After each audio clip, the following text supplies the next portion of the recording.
Ayan po, kawawa naman si Aling Uling. Ayan. Nang dahil sa aking mga alaga, napapagod tuloy ako maglakad.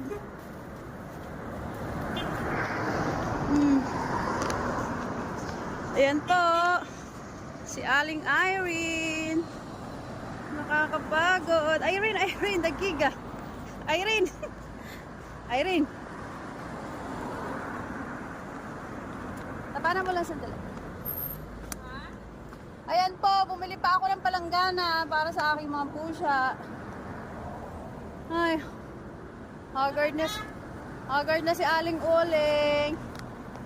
Dagiga. Teka lang, inaayos ko lang. Ayan po. Yung ano dyan, tapos yung palanggana ang galing mo.